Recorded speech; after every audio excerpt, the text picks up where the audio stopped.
graça.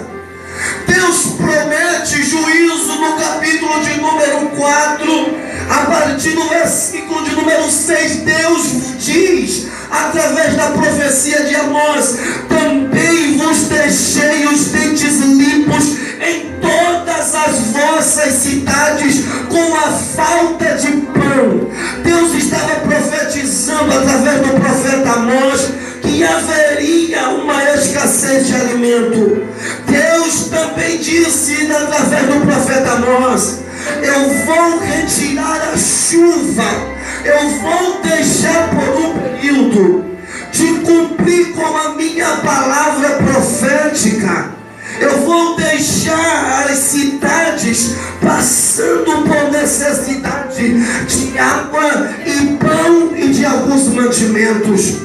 O profeta Amós, ele profetizou na mesma época que o profeta Joel, e era uma mensagem de juízo, porque Israel estava desviada do plano de Deus. Israel estava desviada do projeto principal de Deus. O interessante, pastor André, é que Amós também profetiza na mesma época de Oséias. E quem conhece a história de Oséias entende juntamente comigo que Deus pede para aquele profeta ir até um prostíbulo e pegar uma mulher de prostituição, porque Deus queria, através da vida daquele profeta, provar para Israel quão mergulhada estava e quão desviada estava da presença de Deus. E Deus traça um paradoxo entre a vida do profeta Oséias, entre o casamento de Oséias e o casamento de Israel com os deuses pagãos. Deus não divide a sua glória com o Senhor e ninguém. Deus, ele não divide a sua glória. Deus não divide o seu poder. Agora Deus promete e diz: se Israel não se converter, se Israel não se voltar para mim, eu vou ter um encontro particular com Israel. Se Israel não ouvir a minha voz e não ver os meus sinais, eu, o próprio Deus, vou descer na terra para ter um encontro pessoal e genuíno com Israel. Israel não entendeu a voz de Deus, e no ano de número 722 antes de Cristo, Deus levantou a nação da Assíria e destruiu Israel, porque Deus tinha que cumprir com a sua palavra. E Deus disse: Israel, te prepara, Israel, porque eu tenho uma contenda com vocês. Israel, o vosso pecado chegou até as minhas narinas. Israel, apronta-te as tuas vestes, vestes brancas. Sabe por que, Israel? Porque as suas vestes estão sujas com a lama do pecado. E quando Deus manda Israel entrar pela brecha, Deus manda Israel entrar pela porta que ele abriu, mas Israel não deu ouvido. E Deus disse: eu vou ter um encontro com Israel. Deus levantou a nação inimiga para destruir a Israel. Que encontro foi esse? Que encontro terrível foi esse? Não se ouvia mais cântico de júbilo em Israel. Quando a nação invade Israel, não existe mais cântico de louvor. Quando Israel é destruída e sitiada pelos assírios, a alegria de Israel havia acabado. É o preço da desobediência. É o preço de não ouvir a voz de Deus.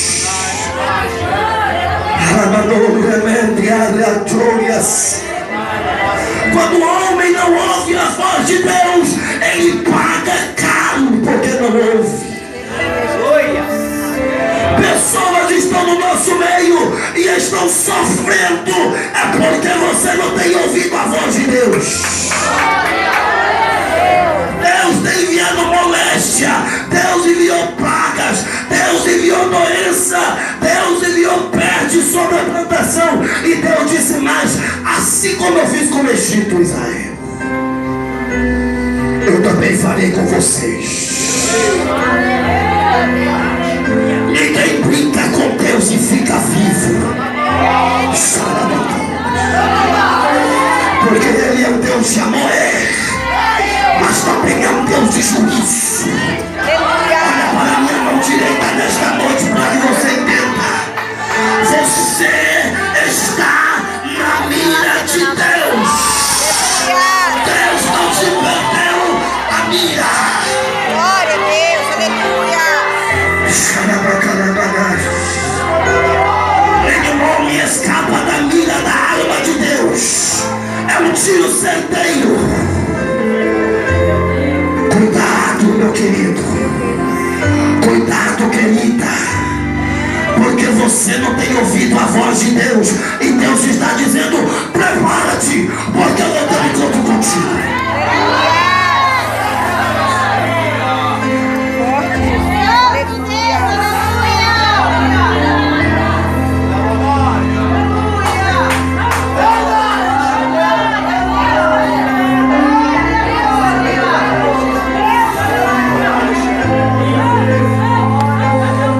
Este foi o primeiro encontro, e este encontro já aconteceu porque foi um encontro terreno e profético. Ninguém brinca com Deus e escapa. Você está brincando com Deus, pensando que Deus é menino. Vem para a igreja só atrás de um milagre. Vem para a igreja só querendo as bênçãos de Deus. Se prepara, porque Deus não é menino. Vem para a igreja quando precisa, quando Deus abençoa, corre para outras bancas. Vem para a igreja quando precisa de um milagre, ou de uma resposta, ou de uma profecia. Quando Deus responde, quando Deus abençoa, você está no pé e abandona Deus. Mas preste atenção, Deus vai te pegar.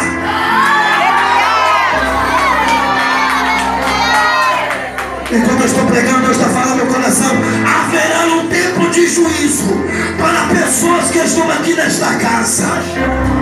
E a Bíblia diz: sai daquele que cai na mão de Deus. Cuidado com a mão de Deus. Eu sinto a presença de Deus aqui. Apesar das palavras serem duras, mas eu sinto a presença de Deus aqui. Quando sente a presença de Deus aqui,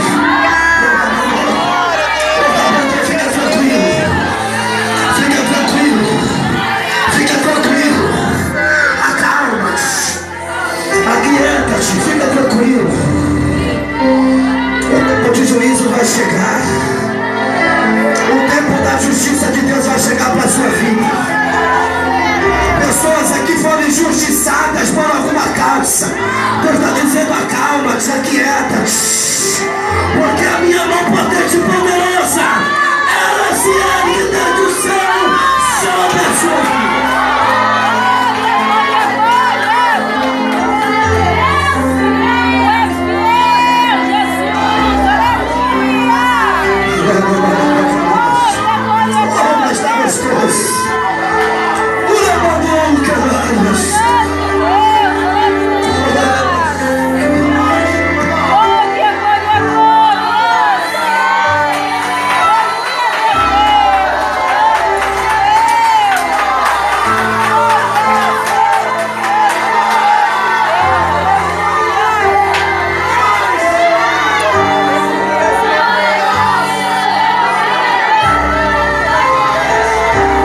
acontecer.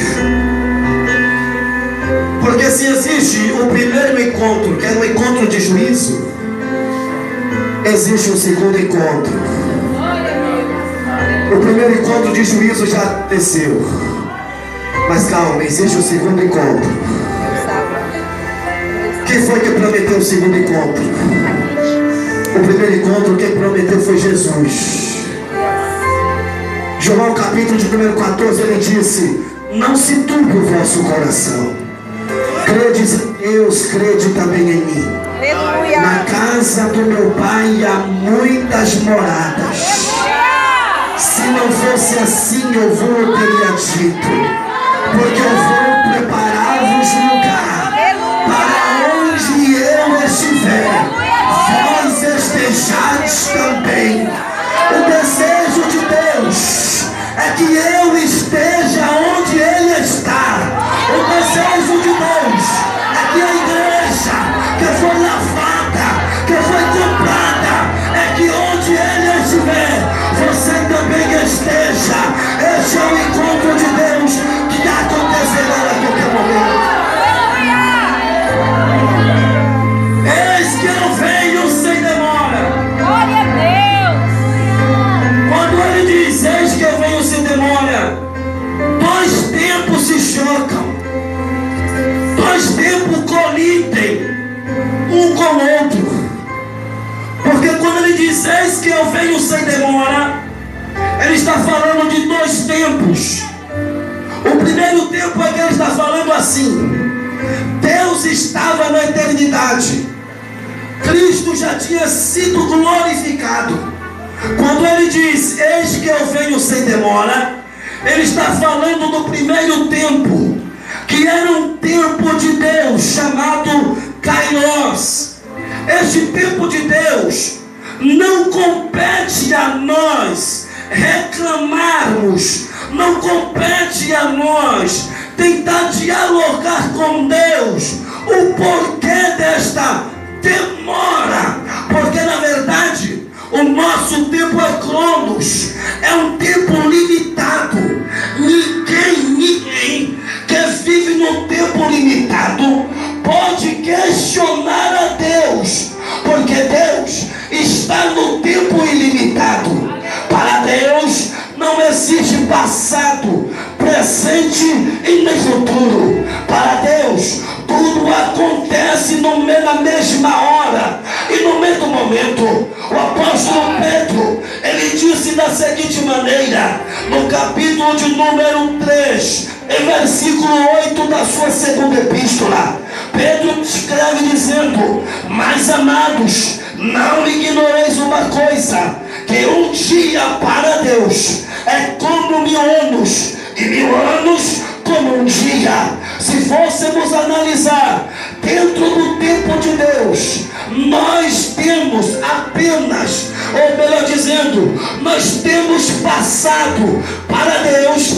apenas 2 dias, porque já se fazem 2000 anos que Jesus subiu ao céu. E quando nós pensamos que são 2 anos ou 2000 anos, para Deus é apenas 2 dias. Quando pensamos que é 2 dias, para Deus já passou 2000 anos. Sabe por quê, querido? Porque Deus disse: eis que cedo venho.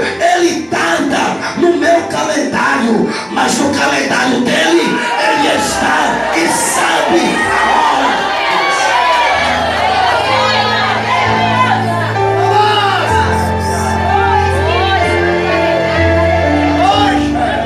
Ele deu alguns sinais que voltaria.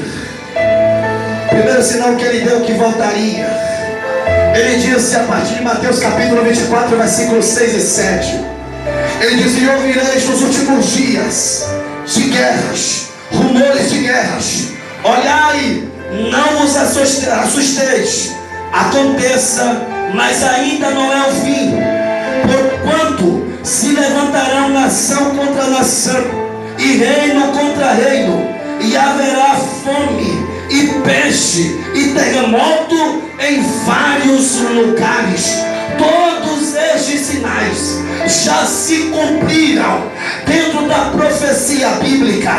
Todos os sinais humanos, todos os sinais com relação ao homem, ao temperamento do homem, toda a mudança do homem já foi e está se cumprindo. O apóstolo Paulo, escrevendo a sua segunda carta a Timóteo, no capítulo 3, ele diz: olha, Timóteo, acontecerá que o Espírito expressamente me diz que nos últimos dias levantariam homens soberbos, ingratos, profanos, desobedientes a pais e mães, negando a sua afeição natural, fingindo-se de piedoso, mas na verdade não tem piedade nenhuma, fingindo-se ser misericordioso, fingindo-se ser bondoso. Eu quero te dizer que o espírito do eníquo já opera nos nossos dias.